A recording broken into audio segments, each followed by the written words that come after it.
Screen കാണുന്നുണ്ടല്ലോ അല്ലേ മാതാജി? ഹരേ Krishna. Screen കാണാം. ഓക്കെ. സ്ക്രീൻ കാണാം കേട്ടോ. ഹരേ കൃഷ്ണ.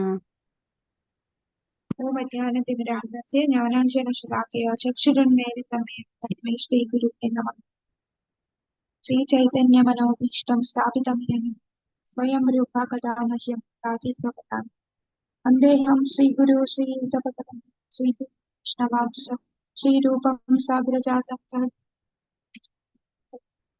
സാദ്വൈതം സാവധൂതം ഗച്ഛതി സർവം കൃഷ്ണചൈതന്യം ശ്രീരാധാകൃഷ്ണപാദവത്സ श्री विशाखान हे कृष्णा करुणा सिंधु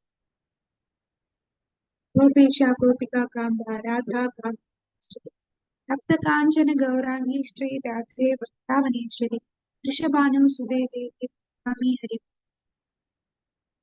वाञ्छाकल्पतरुभ्यश्च कृपा सिन्धुभ्येव पितानां पावनेभ्यो वैष्णवेभ्यो ओम विष्णुपादाय कृष्णप्रेष्ठाय भूतले श्रीमते भक्तिवेदांत स्वामिने नमस्ते सरस्वती देवे गौरवाणी प्रचारिणे निर्विशेष शून्य भाषा जय श्री कृष्ण चैतन्य श्री अद्वैत गदाधर श्रीवासादि हरे कृष्णा कृष्णा कृष्णा हरे हरे राम राम हरे कृष्णा कृष्णा कृष्णा हरे हरे राम राम हरे कृष्णा कृष्णा कृष्णा हरे राम राम हरे कृष्ण. ശ്രീ രാധാഗോവിന്ദ് ടെമ്പിൾ ഇസ്കോൺ മാംഗ്ലൂരിന്റെ ഈശോപനിഷത്ത് ക്ലാസ്സിലേക്ക് എല്ലാവർക്കും സ്വാഗതം. ഇപ്പോൾ ലെവൽ 3 നമ്മള് ഉപദേശാമൃതം കഴിഞ്ഞു. ഇപ്പോ ഈശോപനിഷത്ത് തീരാറായി. ഇന്ന് 16ാമത്തെ മന്ത്രം. അപ്പൊ അടുത്ത ആഴ്ച കൊണ്ട് നമുക്ക് ഈശോപനിഷത്ത് ക്ലാസ് അവസാനിക്കും. മൊത്തം 18 മന്ത്രങ്ങൾ. അതില് ഇന്ന് 16. ഇന്നലെ നമ്മൾ കണ്ടു 15, 16, 17, 18 ഇതെല്ലാം പ്രാർത്ഥനകളാണ്. ആരെ പ്രാർത്ഥിക്കുന്നതാണ് എന്ന് ഓർമ്മയുണ്ടോ? ഈശോപനിഷത്ത് എന്ന് പറയുന്നത് ആരുടെ പ്രാർത്ഥനകൾ? ആരാണ് ഈശോപനിഷത്ത് പറയുന്നത്? ഈ മന്ത്രം വ്യാസദേവൻ രചിച്ചു. അത് പക്ഷെ എവിടെ നിന്നാണ്, ആര് പറഞ്ഞതാണ് മന്ത്രം? സ്വയംഭൂമനുവാണോ? സ്വയംഭുവ മനു ആരോട് പ്രാർത്ഥിക്കുകയാണ്? ഭഗവാന്റെ തന്നെ യജ്ഞ അവതാരത്തോടുള്ള പ്രാർത്ഥനയാണ് ഈശോപനിഷത്തിലെ ഈ മന്ത്രം. ഇപ്പൊ കഴിഞ്ഞ 15ാമത്തെ മന്ത്രത്തിൽ നമുക്ക് എന്താ മനസ്സിലായത്? ഹിരൺമയേന പാത്ര, കണ്ണഞ്ചിപ്പിക്കുന്ന പ്രകാശത്തോടെയുള്ള ഭഗവാന് അങ്ങയുടെ രൂപം എനിക്ക് കാട്ടി തന്നാലുമെന്ന് ഇവിടെ പ്രാർത്ഥിക്കുകയാണ്. അപ്പോ അതിൽ നിന്ന് വ്യക്തമാക്കാം ഭഗവാന് രൂപമുണ്ട്. അപ്പൊ ഇനി അതിന്റെ ബാക്കി ഭാഗമാണ് 16ാമത്തെ മന്ത്രത്തിൽ നമുക്ക് കാണുന്നത്. 15, 16. 15ന്റെ ബാക്കിയാണ് 16ആയിട്ട് വരുന്നത്. ശ്രീ രാധാഗോവിന്ദ് കി ജയ്. ശ്രീല പ്രഭുപാദ് കി ജയ്. 15 മുതൽ 18. മരണത്തിന്റെ സമയത്ത് ഭഗവാന്റെ ആത്മീയ രൂപത്തിന്റെയും കരുണയുടെയും വെളിപ്പെടുത്തലിനുള്ള പ്രാർത്ഥനകൾ.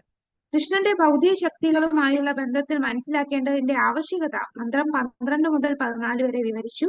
കൃഷ്ണന്റെ സാക്ഷാത്കാരം നേടുന്നതിന് അവന്റെ ആത്മീയ ശക്തിയായ ബ്രഹ്മജ്യോതിയുമായുള്ള ബന്ധവും ഒരാൾ മനസ്സിലാക്കണമെന്ന് മന്ത്രം 15 വിശദീകരിച്ചു. അപ്പൊ നമ്മൾ മന്ത്രം 15 ബ്രഹ്മജ്യോതി ഭഗവാനിൽ നിന്നാണ് ഉണ്ടായത്. അതിന് നമ്മൾ കുറെ തെളിവുകൾ പറഞ്ഞു. അത് ഏതൊക്കെ മന്ത്രമാണ്, ഏതൊക്കെ ശ്ലോകങ്ങളാണ് എന്ന് ഓർക്കാം. ഏതൊക്കെ ശ്ലോകത്തിൽ നമുക്ക് തെളിയിക്കാം? ബ്രഹ്മജ്യോതി, അതിന് അപ്പുറം ഭഗവാൻ ഉണ്ട്. ആ ഭഗവാനിൽ നിന്ന് വന്നതാണ് ബ്രഹ്മജ്യോതി. ബ്രാഹ്മണോ പ്രതിഷ്ഠാഹം. അത് എത്രാമത്തെ ശ്ലോകമാണ്? ഏതധ്യായം? 4ാമത്തെ അധ്യായത്തിലെ 14ാമത്തെ അധ്യായത്തിലെ 27ാമത്തെ ശ്ലോകത്തിൽ പറയും. പിന്നെ എല്ലാം എന്നിൽ നിന്നാണ് വന്നത്, എല്ലാം എന്നിലാണ് സ്ഥിതി ചെയ്യുന്നത് എന്ന് പറയുന്നുണ്ട്. ഏത് ശ്ലോകത്തിലാണ്? അഥവാ ബഹുനിധേന ഏകോംശസ്ഥിതോ ജഗത്.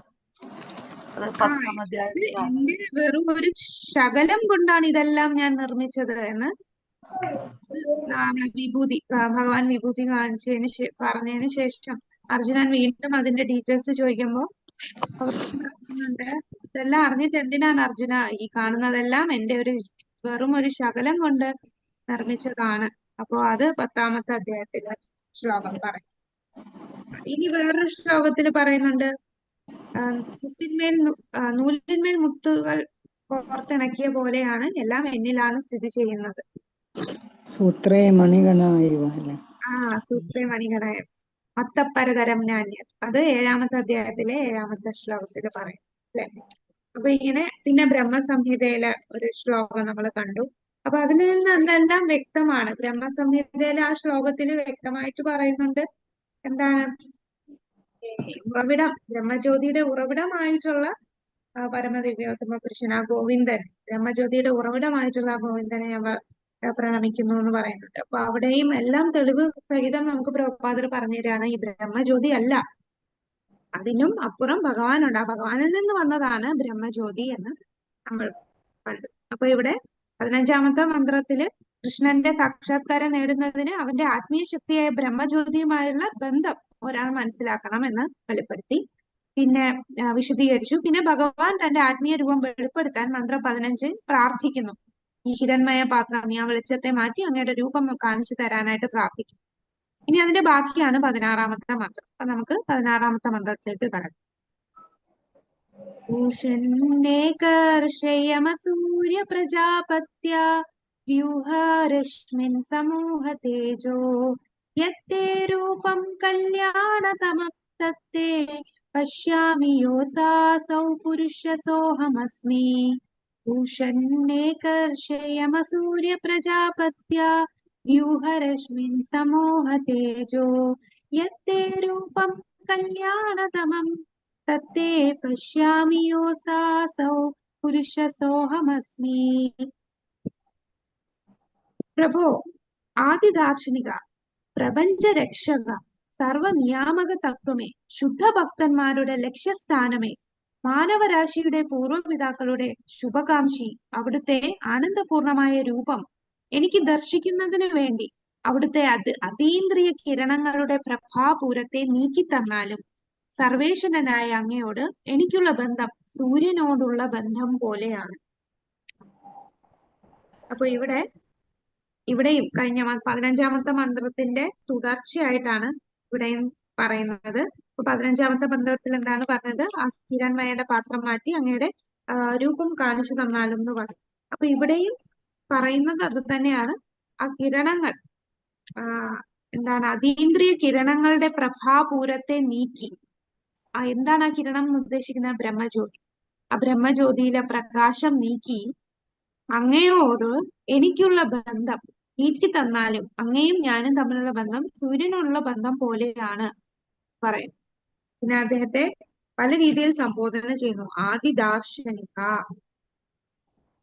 പ്രപഞ്ചരക്ഷക, സർവനിയാമക തത്വമേ, ശുദ്ധഭക്തന്മാരുടെ ലക്ഷ്യസ്ഥാനമേ, മാനവരാശിയുടെ പൂർവ്വപിതാക്കളുടെ ശുഭകാംക്ഷി, ഇങ്ങനെ പല രീതിയിൽ സംബോധന ചെയ്യുന്നുണ്ട്.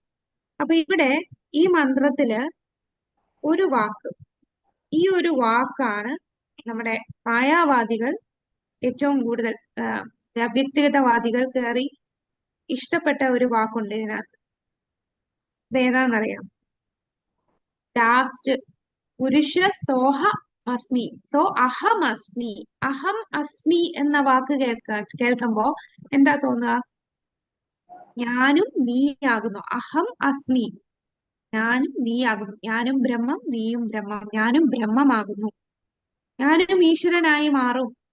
ഈ ഒരു വാക്കിനെ തെറ്റിദ്ധരിച്ചാണ് ഈ അവ്യക്തിഗതവാദികൾ പറയുന്നത് ഞാനും ഈശ്വരനായി മാറി, ഞാനും ബ്രഹ്മമായി മാറും.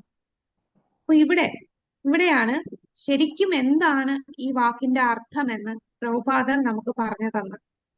അപ്പൊ ഈ മായാവാദികൾ ഇവിടെ ഒരു കൺക്ലൂഷനിലെത്തുകയാണ്, ഞാൻ ബ്രഹ്മമാണ്, അതായത് ഞാനും ദൈവമാവും, ഞാനും ദൈവവും ഒന്നു തന്നെയാണ്. അഹം അസ്മി എന്നല്ലേ ഈശോപനിഷത്തിൽ പറഞ്ഞത്. അപ്പൊ ഞാനും ദൈവവും ഒന്നു തന്നെയാണ് എന്നിവിടെ അവർ കൺക്ലൂഷൻ ചെയ്യാം.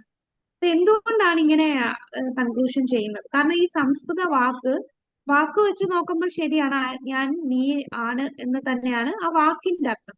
പക്ഷെ എന്താണ് ആ വാക്കിന്റെ അകത്തുള്ള ആന്തരികമായിട്ട് എന്താണ് ആ വാക്ക് ഉദ്ദേശിക്കുന്നത്, അത് ഡീറ്റെയിൽഡ് ആയിട്ട് നമുക്ക് പഠിച്ചാൽ മാത്രമേ മനസ്സിലാവൂ എന്താണ് അഹം അസ്മി എന്ന വാക്കിന്റെ അർത്ഥം. അവിടെയാണ് നമുക്ക് പ്രധാനമായിട്ടും ആചാര്യന്മാര് നമുക്ക് വേണമെന്ന് പറയും. ഇതുപോലുള്ള വാക്കുകൾ നമുക്ക് സംസ്കൃതത്തിലെ ഒരേ വാക്കിന് തന്നെ പല പല അർത്ഥങ്ങൾ കാണും. അപ്പൊ ഇവിടെ എന്താണ് ഉദ്ദേശിക്കുന്നത്, അഹം അസ്മി എന്ന് പറഞ്ഞാൽ, ഇവിടെ ഞാൻ നീ ആകുന്നു എന്ന് പറഞ്ഞാൽ അതിന്റെ യഥാർത്ഥ അർത്ഥം എന്താണെന്ന് അറിയണമെങ്കിൽ ഗുരുശിഷ്യ പരമ്പരയിൽ കൂടിയുള്ള ആധികാരികമായിട്ടുള്ള സ്ഥലത്ത് നിന്ന് തന്നെ നമ്മൾ ഈ ശാസ്ത്രങ്ങളെ പഠിക്കണം, എന്നാലേ ഇതിന്റെ അർത്ഥം മനസ്സിലാകുകയുള്ളൂ. ഇവിടെ അഹം അസ്മി എന്ന് ഉദ്ദേശിക്കുന്നത് എന്താണ്? ഭഗവാൻ നമ്മൾ ഒരു കാര്യത്തിൽ ഒന്നാണ്. ഏതിലാണ് ഒന്ന്? ഗുണത്തിൽ ഒന്നാണ്. ഗുണത്തിൽ ഒന്നാണ്. ആ കാര്യം മാത്രമേ ഇവിടെ ഉദ്ദേശിക്കുന്നുള്ളൂ. ഗുണത്തിൽ ഒന്നാണ്. പക്ഷേ അളവിൽ നമ്മൾ രണ്ടും രണ്ടാണ്. നമ്മൾ പല ഉദാഹരണം പറഞ്ഞിട്ടുണ്ട്. ഭഗവത്ഗീതയിൽ പഠിക്കുമ്പോഴും പറഞ്ഞിട്ടുണ്ട്. എന്തായിരുന്നു ഉദാഹരണം? ഏതെങ്കിലും ഉദാഹരണം പറയാമോ? ഗുണത്തിലൊന്നും ഭൗതികമായിട്ടുള്ളതിൽ നിന്ന് നമുക്ക് ഏത് എക്സാമ്പിൾ പറയാം? സമുദ്രത്തിലെ ജലം. സമുദ്രത്തിലെ ജലം. സമുദ്രം അല്ലെ, ഒരു തുള്ളി എടുക്കുമ്പോഴും ആ സമുദ്രത്തിനും ഉപ്പ് രസം തന്നെയാണ്. എന്നാൽ സമുദ്രം എന്ന് പറഞ്ഞാൽ അത് അനന്തമായി കിടക്കുകയാണ്. ഒരു തുള്ളിയും സമുദ്രമായിട്ട് നമുക്ക് കമ്പയർ ചെയ്യാൻ പോലും പറ്റില്ല. അതുപോലാണ് ഭഗവാനും നമ്മളും സച്ചിദാനന്ദമാണ്. പക്ഷെ ഭഗവാൻ വിഭുവാണ്, നമ്മൾ വെറും അണുവാണ്. അണുവിന് ഒരിക്കലും വിഭുവായി മാറാൻ സാധിക്കില്ല. ആ വിഭുവിന്റെ ഒരു അംശം മാത്രമാണ് നമ്മൾ. നമുക്ക് ഭഗവാന്റെ അതേ ഗുണങ്ങൾ ഉണ്ടെങ്കിലും ആ ഗുണത്തിന്റെ അളവ് എങ്ങനെയാണ്? വെറും അണുവായിട്ടുള്ള അളവിലേ നമുക്ക് ഈ ഗുണങ്ങളെല്ലാം ഉള്ളൂ. അതുകൊണ്ട് ഒരിക്കലും നമ്മൾ മൊത്തത്തില് ഭഗവാനായി മാറുകയില്ല.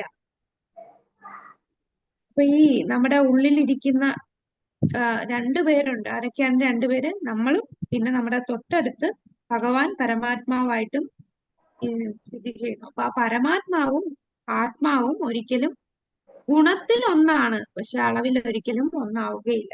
അപ്പൊ പ്രഭുപാദർ ഉള്ളത് കൊണ്ട് നമുക്ക് ഇതിന്റെ യഥാർത്ഥ അർത്ഥം മനസ്സിലായി. പ്രഭുപാദർ ഇല്ലായിരുന്നെങ്കിൽ ഇപ്പോഴും നമ്മൾ അതേ ചിന്താഗതിയിൽ അഹമസ്മി ഞാനും നാളെ ബ്രഹ്മമായി മാറും. അപ്പൊ എന്തുകൊണ്ടാണ് ഇവരുടെ അടുത്ത് ഇത് പറഞ്ഞു കൊടുത്താൽ, ഇപ്പൊ മായാവാദികളുടെ അടുത്ത് ഇങ്ങനെയല്ല, നമ്മളിപ്പോ പറയാണ് ഈ ആചാര്യന്മാരിൽ നിന്ന് നമ്മൾ പഠിച്ചു ഇതിന്റെ അർത്ഥം അളവിലാണ് വ്യത്യാസം, ഗുണത്തിലാണ് ഒന്ന്, അളവിലല്ല എന്ന് പറഞ്ഞാൽ അവർക്കത് അക്സെപ്റ്റ് ചെയ്യാൻ പറ്റില്ല. എന്തുകൊണ്ടാണ് അവരുടെ മനസ്സിൽ അത് അവർക്ക് മനസ്സിലാക്കാൻ പറ്റാത്തത്? നമ്മൾ ഭഗവാന്റെ അംശമാണ്, നമ്മൾ ഭഗവാന്റെ സേവകരാണ്, ഒരിക്കലും നമുക്ക് ഭഗവാൻ ദൈവമായി മാറാൻ സാധിക്കില്ല എന്ന് പറഞ്ഞാൽ അവർക്കത് ഉൾക്കൊള്ളാൻ കഴിയില്ല. കാരണം അവർക്ക് ആ ഒരു മത്സര ബുദ്ധി, ഞാനൊരു സേവകനോ, എനിക്ക് സേവകനാവാനൊന്നും പറ്റില്ല, ഞാൻ ദൈവം തന്നെയാണ്, എനിക്ക് ദൈവം ആകാൻ പറ്റും, ദൈവത്തിന്റെ എല്ലാ ഗുണഗണങ്ങളും എനിക്കും കിട്ടും, ഈ ഒരു ചിന്തയാണ് അവർക്ക്. അവര് അസൂയയുള്ളവരാണ്. അവർക്കൊരിക്കലും ദൈവത്തിന്റെ ഭഗവാന്റെ പോലും ഒരു ദാസനാവാനുള്ള മനസ്സ് അവർക്കില്ല. അപ്പൊ അങ്ങനെ ആഗ്രഹിക്കുന്നവർക്ക് ആ ഒരു ചിന്ത മാത്രമേ കൊടുക്കുന്നു. അവർക്ക് ഇതിനപ്പുറമുള്ള ആ ഭഗവാനെയും അവിടുത്തെ ആനന്ദം ആസ്വദിക്കാൻ അവർക്ക് കഴിയില്ല. ഇപ്പൊ ശ്രീമദ് ഭാഗവതത്തില് പറയുന്ന 2ാമത്തെ ശ്ലോകം, ശ്രീമദ് ഭാഗവതത്തിൽ ധർമ്മ പ്രോചിത കൈതവോ അത്ര പരമ നിർമത്സരാണാം. നിർമത്സരം, മത്സരമില്ലാത്ത, അങ്ങനെ ഉള്ളവർക്ക് മാത്രമേ, അതായത് ശുദ്ധ ഹൃദയമുള്ള ശുദ്ധ ഭക്തർക്ക് മാത്രം ആസ്വദിക്കാൻ പറ്റുന്നതാണ്. ഇതുപോലെ മത്സര ബുദ്ധിയോടുകൂടി അസൂയയോടുകൂടി ഉള്ളവർക്ക് ഭഗവാനെ മനസ്സിലാക്കാൻ കഴിയില്ല. ഉദാഹരണം ദുര്യോധനന്റെ മുമ്പിലും ഭഗവാൻ ചെറിയ രീതിയിൽ ഒരു വിശ്വരൂപം കാണിച്ചു കൊടുത്തു. അപ്പോഴും ദുര്യോധനൻ എന്താണ് പറയുന്നത്?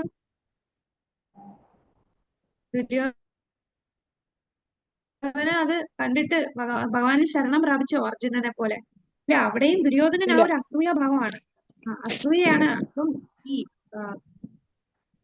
എന്താണ്, ഒരു മജീഷ്യനെ പോലെയാണ് കൃഷ്ണനെ. ഒരു ഇതുപോലെ മാജിക് ഒന്നും കാണണ്ട, എനിക്കും കുറെ മാജിക് ഒക്കെ കാണിക്കാൻ അറിയാം എന്നുള്ള രീതിയിലാണ് ഭഗവാൻ ഈ രൂപം കാണിച്ചു കൊടുത്തിട്ടും അതെന്തോ ഒരു മജീഷ്യൻ ആണ് എന്നുള്ള രീതിയിൽ അവർക്ക് കാണാൻ സാധിക്കും ദുര്യോധനൻ. അതെന്താണ്? മനസ്സിൽ ആ മത്സര ബുദ്ധി, എനിക്ക് വലുതാകണം, എന്നേക്കാൾ ഉയർന്നത് വേറെ ആരും ആകാൻ പാടില്ല എന്നുള്ള ചിന്തയുള്ളത്.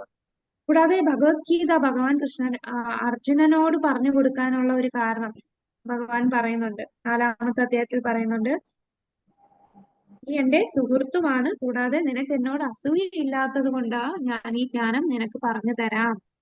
അപ്പോ ഈ കാര്യങ്ങൾ ഇതുപോലെ പരമ്പരയിലൂടെ മാത്രമേ നമുക്ക് ഇതിന്റെ യഥാർത്ഥ അർത്ഥം മനസ്സിലാകുകയുള്ളൂ.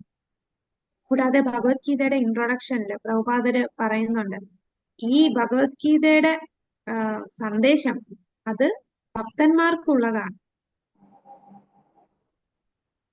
അല്ലെ? ഭക്തന്മാർക്കുള്ളതാണ് ഭഗവത്ഗീതയിലെ സന്ദേശം. എന്നാൽ നമ്മളെല്ലാരും ഭഗവത്ഗീത, ഇപ്പം ഭഗവത്ഗീത മാരത്തോൺ നടക്കുകയാണല്ലേ, ബുക്ക് ഡിസ്ട്രിബ്യൂഷൻ മാരത്തോൺ. അപ്പൊ എല്ലാവർക്കും നമ്മൾ കൊടുക്കുന്നുണ്ട്. വിശ്വാസമുള്ളവർക്കും വിശ്വാസം ഇല്ലാത്തവർക്കും എല്ലാം നമ്മൾ ഭഗവത്ഗീത കൊടുക്കുന്നുണ്ട്, ദാനം ചെയ്യുകയാണ്. അപ്പൊ ആ ദാനം എന്തുകൊണ്ടാണ്? ഭക്തന്മാർ അത്രയും കാരുണ്യം കൊടുക്കുകയാണ്. അങ്ങനെയെങ്കിലും അവരുടെ ഉള്ളിലെ ആ കാമക്രോധ രോഗങ്ങളെല്ലാം മാറി ഹൃദയം ശുദ്ധീകരിക്കട്ടെ. ആ ഭഗവത്ഗീത നമ്മള് ബുക്ക് ഡിസ്ട്രിബ്യൂഷൻ ചെയ്യുമ്പോ നമ്മളിത് ബുക്ക് കൊടുക്കുമ്പോ അവര് വാങ്ങിച്ചില്ലെങ്കിലും അവരുടെ കയ്യിൽ ഈ ബുക്ക് കൊടുക്കും. അപ്പൊ ഈ ഭഗവത്ഗീത തൊടുമ്പോ തന്നെ അവർക്ക് അവരുടെ കുറെ ശുദ്ധീകരണം നടക്കുകയാണ്. അത് തൊടുമ്പോൾ തന്നെ അതില് അവർക്ക് ആ ഒരു ഉള്ളിലുള്ള പാപങ്ങൾ എല്ലാം മാറി അവർക്ക് ആ ഒരു സുകൃതി ലഭിക്കുകയാണ്. അപ്പൊ അന്നേരം വാങ്ങിച്ചില്ലെങ്കിലും പിന്നെ എപ്പോഴെങ്കിലും ഏതെങ്കിലും ഒരു നാളില് അവർക്ക് ഇതിലേക്ക് വരാനുള്ള ഒരു അവസരം കിട്ടും. അതാണ് ഭഗവത്ഗീത. അത് കാരണം ഭഗവത്ഗീത ആസിറ്റീസ് എന്ന് പറയുന്നത് നമ്മുടെ ശുദ്ധ ഭക്തനായിട്ടുള്ള പ്രഭുപാദർ എഴുതിയ ഭഗവത്ഗീതയാണ്. മറ്റുള്ള ഭഗവത്ഗീത പോലെ തെറ്റായിട്ടുള്ള വ്യാഖ്യാനങ്ങളല്ല. ഭഗവാൻ എന്താണോ പറഞ്ഞത് അത് അതുപോലെ നമുക്ക് തന്നിട്ടുള്ള സന്ദേശമാണ്. പ്രഭുപാദർ തന്നെ തന്റെ ഭഗവത്ഗീത ഇടയ്ക്ക് മറിച്ചു നോക്കും. അദ്ദേഹം എഴുതിയതല്ലേ, പിന്നെ എന്തിനാണ് ഇത് നോക്കുന്നതെന്ന് തന്റെ ശിഷ്യന്മാര്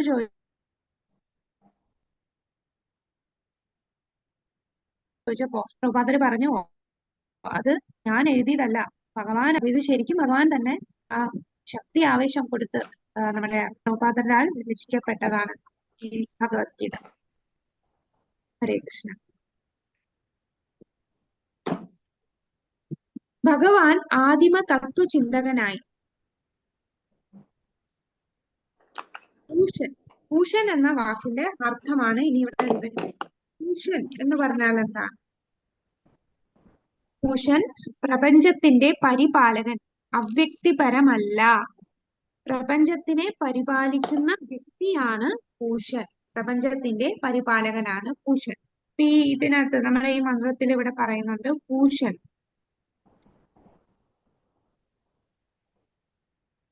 പൂഷൻ ഏകർഷേ. പൂഷൻ എന്ന് പറഞ്ഞാൽ പരിപാലിക്കുന്നവൻ, പ്രപഞ്ചത്തിനെ പരിപാലിക്കുന്നവൻ എന്നാണ് അർത്ഥം.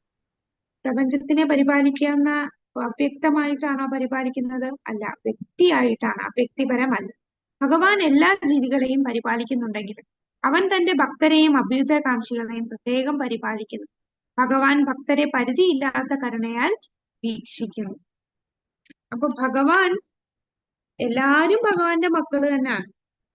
എന്നാൽ ഭഗവാന് ഭക്തന്മാരോട് ഒരു പ്രത്യേക പരിപാലനം ചെയ്യും. അതെന്താണ്? ഭഗവാൻ എല്ലാവരെയും ഒരുപോലാണെങ്കിൽ ഭക്തന്മാരോട് ഒരു പ്രത്യേക കാരുണ്യം കാട്ടുക, അത് സ്വാഭാവികമാണ്. ഇപ്പൊ ഒരു മാതാപിതാക്കൾക്ക് 2 മക്കളുണ്ട്. അതിൽ രണ്ടുപേരും ഒരുപോലാണ്. എന്നാൽ ഒരു കുട്ടി കൂടുതൽ അനുസരണയോടുകൂടി അവരെ മനസ്സിലാക്കി പ്രവർത്തിക്കുമ്പോൾ മാതാപിതാക്കൾക്ക് കുറച്ചുകൂടെ ഒരു പ്രത്യേകതരം സ്നേഹം ആരെടുത്ത് കാണും?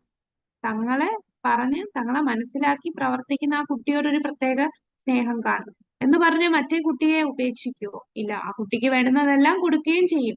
എന്നാൽ ഒരു പ്രത്യേക പരിപാലനം ആ സ്നേഹമുള്ള കുട്ടിയോട് കാണും. അതേപോലെയുള്ളൂ ഭഗവാൻ എല്ലാവരും ഒരുപോലെയാണ്. എന്നാൽ തന്റെ ഭക്തർ എന്ന് പറഞ്ഞാൽ അവരുടെ ജീവിതം തന്നെ ഭഗവാന് വേണ്ടി സമർപ്പിക്കുന്ന വ്യക്തികളാണ്. അവർക്ക് വേണ്ടി അവരെ അടുത്ത് ഭഗവാൻ ഒരു പ്രത്യേക പരിപാലനം കാണിക്കും. അതാണ് യേ. ഭഗവാൻ ശരിക്കും എന്താണ് യേ യഥാം മാം പ്രപദ്യന്തേ താം തഥൈവ ഭജാമ്യഹം. നമ്മൾ എങ്ങനെയാണോ ഭഗവാനെ സമീപിക്കുന്നത് അതനുസരിച്ച് ഭഗവാൻ പ്രതികരിക്കുകയാണ് ചെയ്യുന്നത്. നമ്മൾ ഭഗവാനിൽ നിന്ന് അകന്ന് നിൽക്കുകയാണെങ്കിൽ ഭഗവാനും അതുപോലെ തന്നെ. എന്ന് പറഞ്ഞ് ഭഗവാൻ നമുക്ക് ആവശ്യമുള്ളതൊന്നും തരാതിരിക്കുന്നുണ്ടോ? ഇപ്പൊ ഭക്തരല്ല അതുകൊണ്ട് ഞാൻ ഇവിടെ കാറ്റ് കൊടുക്കുന്നില്ല, മഴ കൊടുക്കുന്നില്ല, വെയിൽ കൊടുക്കുന്നില്ല. സൂര്യൻ ഭക്തന്മാർക്ക് മാത്രം കൊടുത്താൽ മതി എന്ന് ഭഗവാൻ ചിന്തിക്കുന്നുണ്ട്? ഇല്ല. അപ്പൊ ഭഗവാൻ എല്ലാം ആവശ്യമുള്ളതെല്ലാം എല്ലാവർക്കും കൊടുക്കുന്നുണ്ട്. അത് ഭക്തനാണോ അഭക്തരാണോ നിരീശ്വരവാദിയാണോ ഒന്നും നോക്കാതെ തന്നെ ഭഗവാൻ എല്ലാം കൊടുക്കുന്നുണ്ട്. എന്നാൽ തന്റെ ഭക്തന്മാരോട് ഒരു പ്രത്യേക പരിപാലനം ഭഗവാൻ കാണിക്കുന്നു. അപ്പൊ ഭഗവാൻ ഭക്തരെ പരിധിയില്ലാതെ കരുണയാൽ നിരീക്ഷിക്കുന്നു. സൂര്യരശ്മിയുമായിട്ട് ഇവിടെ ഒരു താരതമ്യം പറയുന്നുണ്ട്. ഹരേ കൃഷ്ണ. മാതാജി കേൾക്കുന്നുണ്ടോ? കേൾക്കാം മാതാജി. ഹരേ കൃഷ്ണ. ഹരേ കൃഷ്ണ. ഇടയ്ക്കൊരു നെറ്റ് അൺസ്റ്റേബിൾ എന്ന് കാണിക്കുന്നു, അതാണ്. വലിയ കുഴപ്പമില്ല മാതാജി. ഹരേ കൃഷ്ണ. ഇത് കട്ടാവുകയാണെങ്കിൽ മാതാജി എന്റെ മൊബൈലിൽ ഒന്ന് ആ. അടിച്ചാൽ മതി. ശരി ശരി. ഓക്കെ. സൂര്യരശ്മിയുടെ താരതമ്യം. അപ്പൊ ഇവിടെ സൂര്യനെ പോലെയാണ് എന്നൊരു നമ്മുടെ ഈ മന്ത്രത്തിൽ പറയുന്നുണ്ട്. അപ്പൊ എന്താണ് സൂര്യനും രശ്മിയും തമ്മിൽ താരതമ്യം? ഗുണപരമായ ഒന്ന് തന്നെ ആയതിനാൽ അതുപോലെ തന്നെ ഭഗവാനും ജീവജാലങ്ങളും ഒരേ ഗുണമാണ്. സൂര്യൻ ഒന്നാണ്, പക്ഷെ സൂര്യരശ്മികളുടെ തന്മാത്രകൾ എണ്ണമറ്റതാണ്. അപ്പൊ അതാണ് ഒന്നാണ് എന്നാൽ വ്യത്യസ്തമാണ് എന്നുള്ളതിന് ഉദാഹരണമാണ് ഇവിടെ സൂര്യനും സൂര്യരശ്മിയെയും തമ്മിൽ താരതമ്യം ചെയ്യുന്നത്. അപ്പൊ സൂര്യൻ എന്ന് പറയുമ്പോൾ അതിനകത്ത് സൂര്യഗോളം വരുന്നുണ്ട്, സൂര്യരശ്മി വരുന്നുണ്ട്, എല്ലാം ചേർന്നതാണ് സൂര്യൻ. അപ്പൊ സൂര്യൻ ഒന്നാണ്. എന്നാൽ നമ്മൾ ഓരോന്നോരോന്നായിട്ട് എടുക്കുമ്പോഴോ സൂര്യരശ്മി, ആ രശ്മിക്കകത്ത് കുറെ തന്മാത്രകൾ. അപ്പൊ അതെല്ലാം ഓരോ തന്മാത്രകൾ, ആ സൂര്യന്റെ ഒരു ഭാഗമാണ് ഈ സൂര്യരശ്മിയിലുള്ള ഓരോ തന്മാത്രകൾ. അപ്പൊ ആ തന്മാത്രകൾ എണ്ണമറ്റതാണ്. സൂര്യന്റെ കിരണങ്ങൾ സൂര്യന്റെ ഭാഗമാണ്. സൂര്യനും അതിന്റെ കിരണങ്ങളും ഒരുമിച്ച് പൂർണ്ണ സൂര്യനെ സൃഷ്ടിക്കും. അപ്പൊ അതാണ് ഇവിടെ ഒന്ന്. അപ്പം നമ്മളെല്ലാരും എന്താണ് ഈ തന്മാത്രകൾ, എണ്ണമറ്റ തന്മാത്രകളെ പോലെയുള്ള ഓരോ ജീവജാലങ്ങളാണ്. എല്ലാം എവിടുന്ന് വന്നതാണ്? ആ ഭഗവാനിൽ നിന്ന് വന്നതാണ്. ഇവിടെ സൂര്യൻ ഉദ്ദേശിക്കുന്ന ഭഗവാനെയും സൂര്യരശ്മിയിലുള്ള തന്മാത്രകൾ എന്ന് പറയുന്ന ഓരോ ജീവാത്മാക്കളെയും. അപ്പൊ ഈ ജീവാത്മാക്കൾ, എണ്ണമറ്റ ജീവാത്മാക്കളെല്ലാം ഭഗവാന്റെ ഭാഗമാണ്, അംശമാണ്. അപ്പൊ ഇതെല്ലാം ചേരുമ്പോ ഒന്നാണ് സൂര്യൻ എന്ന് പറയും. അപ്പോ നമുക്ക് മറ്റൊരു രീതിയിൽ പറഞ്ഞാൽ എല്ലാം സച്ചിദാനന്ദമാണ്. എന്നാൽ ഇവരെല്ലാം ഓരോ വ്യത്യസ്ത ജീവാത്മാക്കളാണ്. അങ്ങനെ നമ്മൾ ഭഗവത്ഗീതയിൽ കണ്ട ആ ഉദാഹരണവും നമുക്കിവിടെ പറയാം. ഭഗവാനും നമ്മളും തമ്മിൽ ഗുണത്തിൽ ഒന്നാണ്, എന്നാൽ അളവിൽ വേറെയാണ്. അപ്പൊ ഗുണത്തിൽ ഒന്നാവുക എന്ന് പറഞ്ഞാൽ സച്ചിദാനന്ദമാണ്, നമ്മളും സച്ചിദാനന്ദമാണ്. എന്നാൽ അളവ് നോക്കുമ്പോൾ ഭഗവാൻ വിഭുവാണ്, നമ്മൾ അണുവാണ്. കൂടാതെ നമ്മൾ ജീവാത്മാക്കൾക്ക് ച്യുതി സംഭവിക്കും. ഭഗവാനെ എന്താ വിളിക്കുക? ച്യുതി സംഭവിക്കാത്തവനെ എങ്ങനെ വിളിക്കും? അച്യുതൻ. വീഴ്ച പറ്റാത്തവനാണ് അച്യുതൻ. നമ്മളെല്ലാരും ഭൗതിക ലോകത്ത് ത്രിഗുണങ്ങൾക്ക് അടിമപ്പെട്ട് വീണു പോയ ആത്മാക്കളാണ്. എന്നാൽ ഭഗവാൻ ഇവിടെ ഭൗതിക ലോകത്ത് വന്നാൽ ഭഗവാനെ ഈ ത്രിഗുണങ്ങൾ ബാധിക്കുമോ? ഇല്ല, ഒരിക്കലും വീഴ്ച പറ്റാത്തവനാണ്, അച്യുതനാണ്. നമുക്ക് എല്ലാവർക്കും അനുഗ്രഹം തരാനായിട്ട് ഒരു മടിയും കാണിക്കാത്ത, അതിലും വീഴ്ച വരാത്തവനാണ് അച്യുതൻ.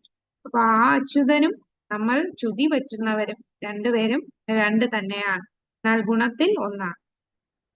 ഇനി ഈ ബ്രഹ്മജ്യോതി, ഇവിടെയും ഈ പ്രാർത്ഥനയിൽ പറയുന്നുണ്ട്, ആ ജ്യോതി കിരണങ്ങൾ മാറ്റി അങ്ങയുടെ രൂപം കാണിച്ചു തരണമേ. അപ്പൊ ബ്രഹ്മസംഹിതയിൽ ഗോലോക വൃന്ദാവനത്തിൽ നിന്ന് പുറപ്പെടുന്ന രശ്മികളായി സൂര്യകിരണങ്ങൾ സൂര്യഗോളത്തിൽ നിന്ന് പുറപ്പെടുന്നത് പോലെ വിവരിക്കുന്നു. അപ്പൊ ഈ പറയുന്ന ബ്രഹ്മജ്യോതി അത് എവിടുന്നാണ് വരുന്നത്? അത് ഭഗവാനിൽ നിന്നാണ് വരുന്നത്. ഈ ബ്രഹ്മജ്യോതി മറികടന്നാലേ ഭഗവാന്റെ ലോകം എന്താണെന്ന് മനസ്സിലാവുകയുള്ളൂ. ഇവിടെ നമുക്കറിയാം, ഇത് ഭൗതിക ലോകം, കാരണസാഗരത്തിൽ കാരണോദകശായി വിഷ്ണു, അതിന്റെ അപ്പുറമാണ് ബ്രഹ്മജ്യോതി. ഈ ബ്രഹ്മജ്യോതി എന്ന് പറയുന്നത് എന്താണ്? ഭഗവാന്റെ ശരീരത്തിൽ നിന്നും വരുന്ന ആ തേജസ്, കാരണം ആ ഗോലോക വൃന്ദാവനം നിറച്ചും അവിടെ തേജസ്. ഇവിടെ സൂര്യൻ ഇല്ല, ഭൗതിക ലോകത്തേ ഉള്ളൂ സൂര്യന്റെ ആവശ്യം. ഭഗവാന്റെ ധാമം എങ്ങനെയാണ്? നമ്മൾ ഭഗവത്ഗീതയിൽ ഒരു ശ്ലോകം പറയും. സ്വയം പ്രകാശിതം. അത് എന്താ, ഇവിടെ സൂര്യൻ വേണ്ട, ഇവിടെ തീ വേണ്ട. ന തദ്ഭാസയതേ സൂര്യോ ന ഭാസയതേഖിലം ശശാങ്കോ ന പാവകഃ. യദ്ഗത്വാ ന നിവർത്തന്തേ തദ്ധാമ പരമം മമ. അല്ലെ? പരമം മമ. ഹരിബോൾ. അപ്പൊ ഭഗവാന്റെ ധാമം എന്താണ്? അവിടെ സൂര്യന്റെ ആവശ്യമില്ല, ചന്ദ്രന്മാരുടെ ആവശ്യമില്ല, തീയുടെ ആവശ്യമില്ല, ഒന്നുമില്ല, വൈദ്യുതിയുടെ ആവശ്യമില്ല. എന്താണ് അത്?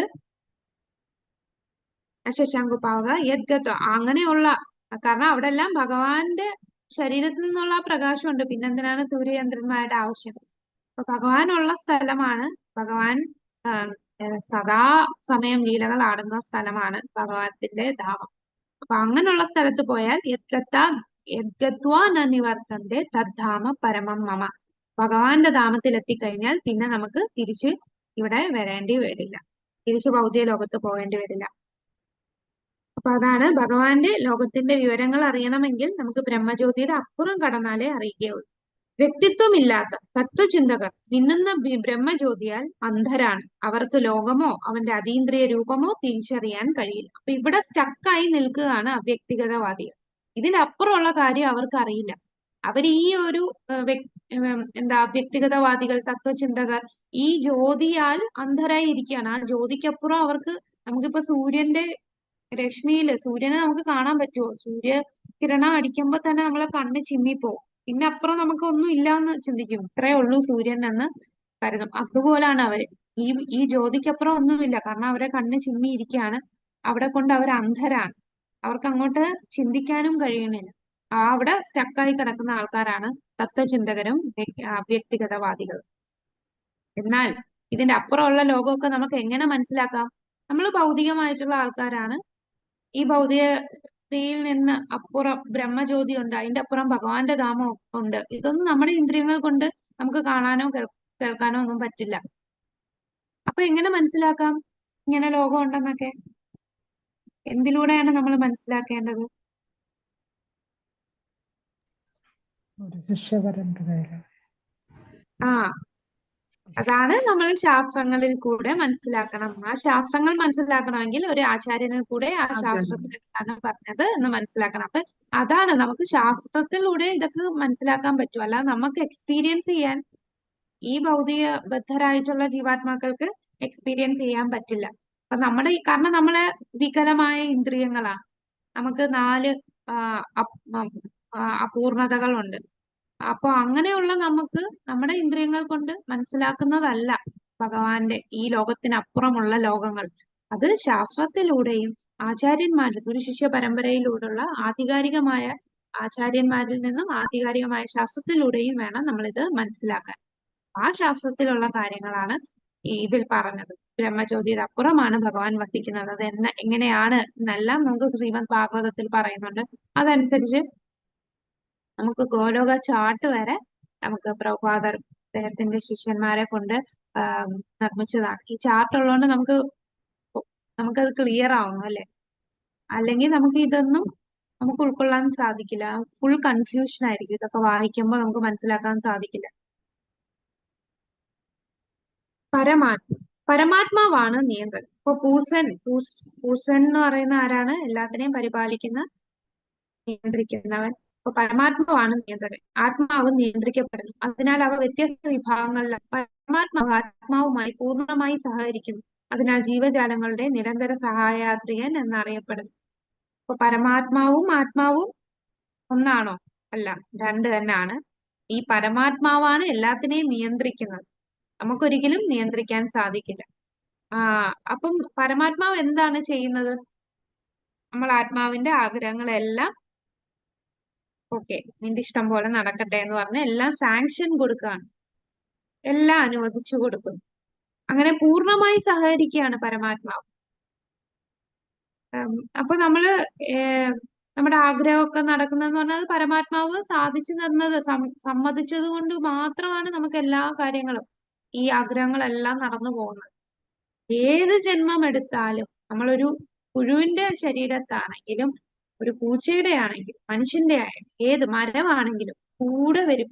നിരന്തര സഹയാത്രികനാണ് എല്ലാ ജീവജാലങ്ങളുടെയും ഈ കോടാനുകോടി ജീവജാലങ്ങളുടെ എല്ലാവരുടെയും ഉള്ളില് നിരന്തരം സഹയാത്രികനായി നമ്മുടെ കൂടെ വരുന്നതാണ് പരമാത്മാവ്.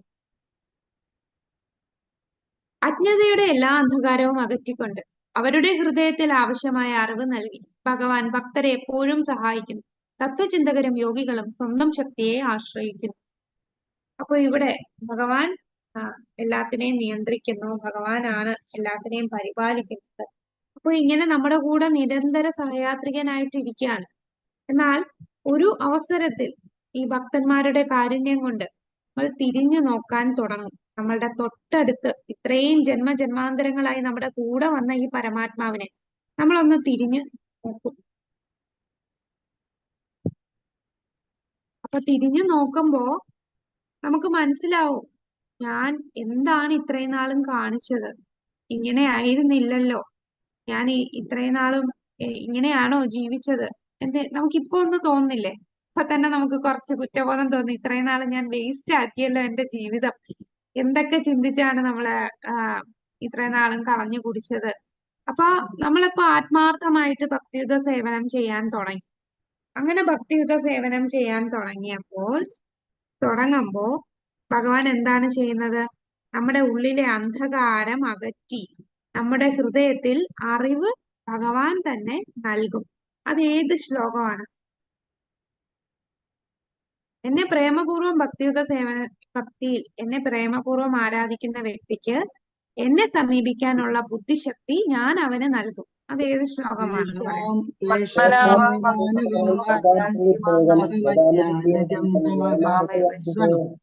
ആശയാമ്യാത്മഭാവസ്തു ജ്ഞാനദീപേന ഭാസ്വത. അതാണോ മാതാജി? തേഷാം സതയുക്താനാം ഭജതാം പ്രീതിപൂർവകം. ഭജതാം പ്രീതിപൂർവകം. അതെ അതെ, അതിനുള്ള ആവശ്യമായ ബുദ്ധി ഞാൻ നൽകും. അത് ചതുർശ്ലോകി ഭഗവത്ഗീതയില് 10.10 ഭഗവാൻ പറയുന്നു, തേഷാം സതതയുക്തായാം ഭജതാം പ്രീതിപൂർവകം. പറഞ്ഞു ജ്ഞാനമാമുപയാമ്യതേ ദദാമി ബുദ്ധിയോഗം തം. ഞാൻ അവന് ബുദ്ധി നൽകും. എന്നെ പ്രാപിക്കാനുള്ള ബുദ്ധി ഞാൻ നൽകും. അപ്പോ നമ്മുടെ ഹൃദയത്തിൽ ആവശ്യമായിട്ടുള്ള അറിവ് ഭഗവാൻ നൽകുന്നു. ഏത് ബുദ്ധിയാണ് നൽകുന്നത്? ഭൗതിക ബുദ്ധിയാണോ? അല്ല. ഭഗവാൻ എങ്ങനെ നമ്മൾ ഭഗവാനിൽ എത്താം അതിനുള്ള ബുദ്ധി ഭഗവാൻ നമുക്ക് തരുന്നു. അത് നമ്മളെ ഭഗവാൻ ഭക്തന്മാരെ സഹായിക്കും. ആത്മാർത്ഥമായിട്ട് പ്രേമപൂർവ്വം നമ്മൾ ഭക്തിയുത സേവനം ചെയ്യുകയാണെങ്കിൽ തീർച്ചയായിട്ടും ഭഗവാൻ നമ്മുടെ ഉള്ളിലെ അന്ധകാരം മാറ്റി അജ്ഞതയെല്ലാം മാറ്റി നമ്മളെ സഹായിക്കും. 10.11 പറയുന്നു,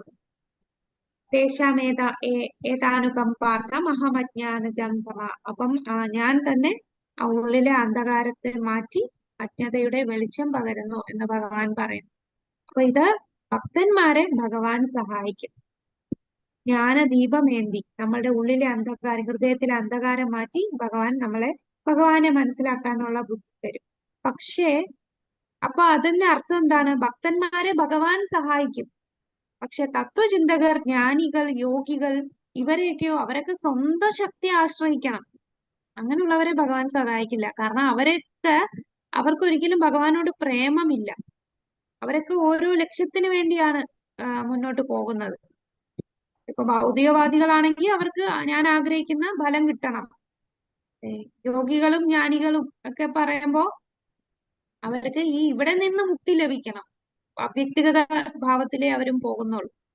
എന്നാൽ ഭക്തന്മാർ അവർക്ക് ഒന്നും വേണ്ട, ഞങ്ങൾക്ക് ഒന്നും വേണ്ട, ഒന്നും ആഗ്രഹിക്കുന്നില്ല, മുക്തി പോലും ആഗ്രഹിക്കുന്നില്ല ഭക്തന്മാർ.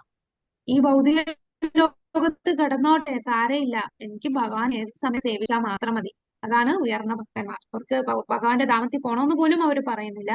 നിരന്തരം ഭഗവാനെ സേവിച്ചുകൊണ്ടിരിക്കാൻ മാത്രം ആഗ്രഹിക്കുന്നവരാണ് ശുദ്ധ ഭക്തന്മാർ.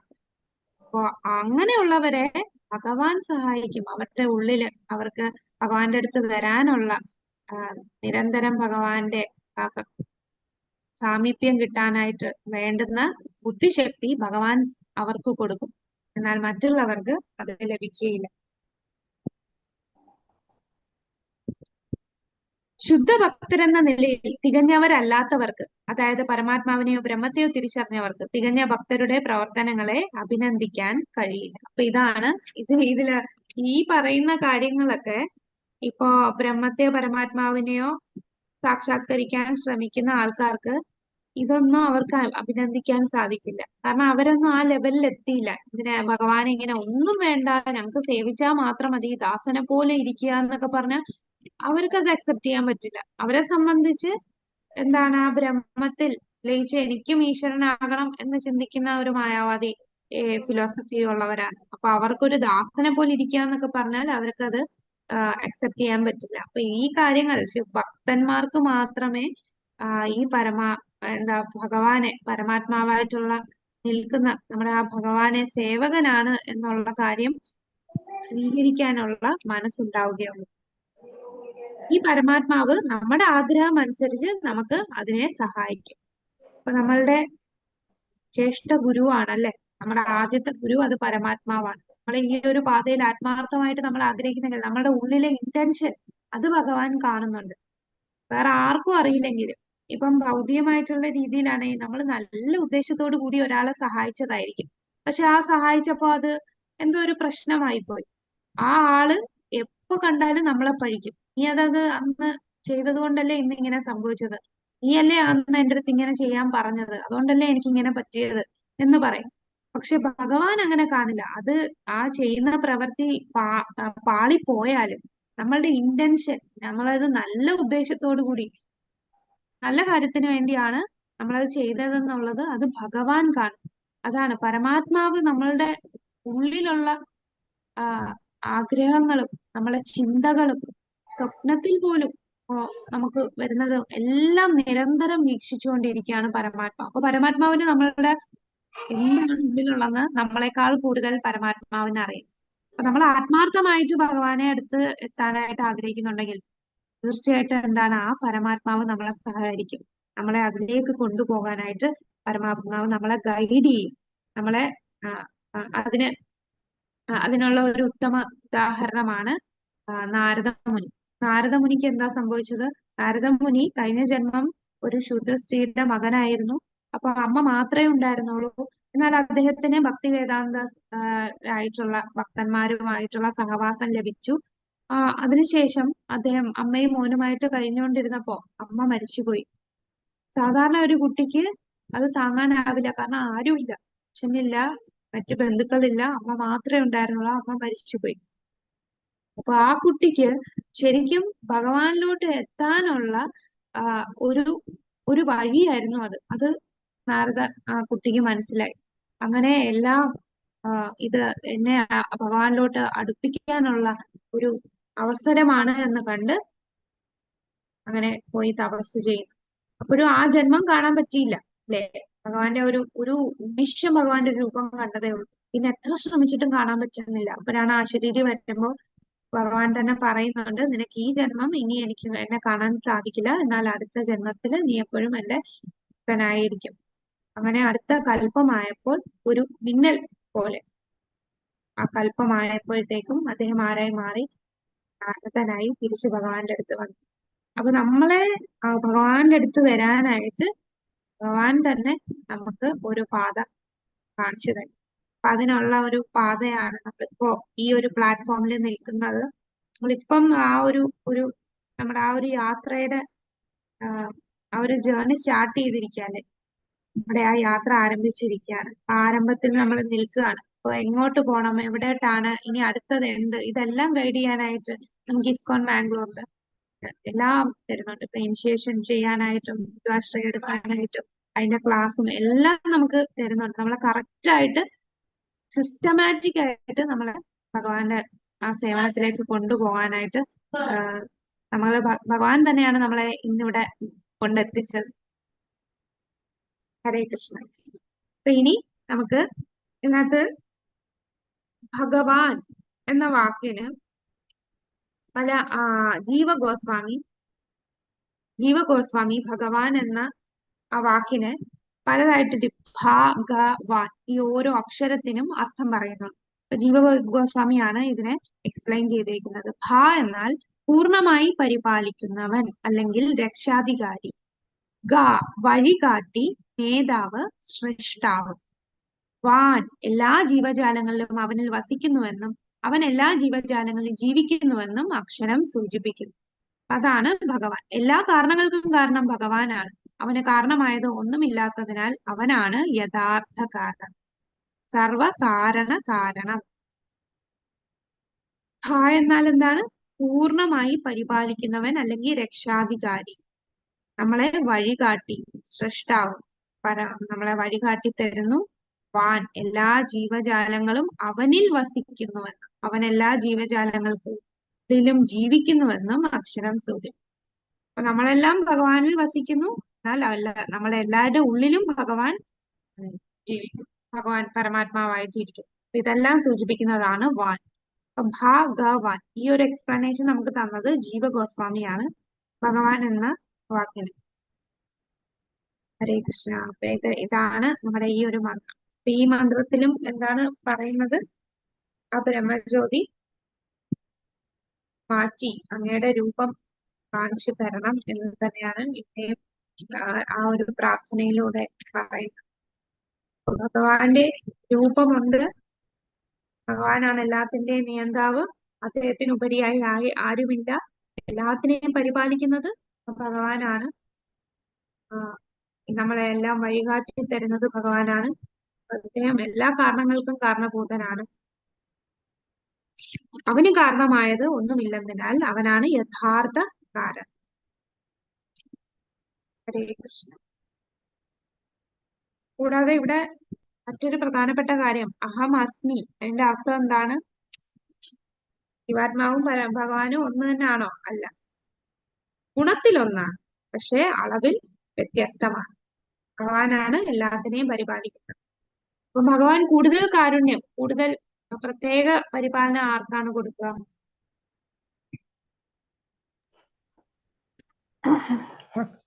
ഭക്തന്. തന്റെ ഭക്തന്മാർക്ക് കുറച്ചു കൂടുതൽ പരിപാലനം കൊടുക്കും അല്ലെ? അപ്പൊ അത് പക്ഷപാതം കാണിക്കുകയാണോ? പക്ഷപാതമല്ല, അത് സ്വാഭാവികമാണ്. നമ്മൾ എങ്ങനെയാണോ ഭഗവാന്റെ അടുത്ത് ചെല്ലുന്നത് അതനുസരിച്ച് ഭഗവാൻ തരിക. ഭഗവാൻ എല്ലാവരോടും കാരുണ്യവാനാണ്. എല്ലാവരോടും കാരുണ്യം ഉള്ളത് കൊണ്ടാണ് എല്ലാവരും ഇപ്പോഴും ഇങ്ങനെ ആസ്വദിച്ച് നടക്കുന്നത്. അവരുടെ ആഗ്രഹം അനുസരിച്ച് നീ അത് ആഗ്രഹിക്കുന്നതുകൊണ്ട് അതുപോലെ ചെയ്തോളൂ എന്ന് അങ്ങനെയാണ് ഭഗവാൻ. ഹരേ കൃഷ്ണ. നമുക്ക് ഇതിന്റെ ചോദ്യം നോക്കാം. ഭൂഷൺ എന്ന് പറഞ്ഞാൽ എന്താണ്? പ്രപഞ്ചത്തിന്റെ പരിപാലകൻ. പ്രപഞ്ചത്തിന്റെ പരിപാലകൻ. വിഭാഗവാൻ കണ്ടു. ഭ എന്ന് പറഞ്ഞാൽ പൂർണ്ണമായി പരിപാലിക്കുന്നവൻ, വഴികാട്ടി, അല്ലെങ്കിൽ നേതാവ്.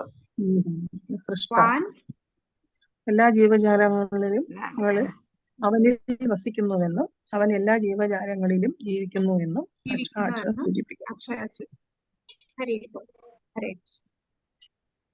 ഹരേ കൃഷ്ണ. അപ്പൊ ഇതാണ് നമ്മുടെ ഇന്നത്തെ മന്ത്രം. അടുത്ത ആഴ്ച നമ്മൾ 17-18 മന്ത്രങ്ങളോട്. വാഞ്ചകൽപതരുദ്ദേശ കൃപാസിന്ധു നമോ നമഃ. ഹരേ കൃഷ്ണ. ജയ ശ്രീല പ്രഭുപാദ്. ഹരേ കൃഷ്ണ മാതാജി.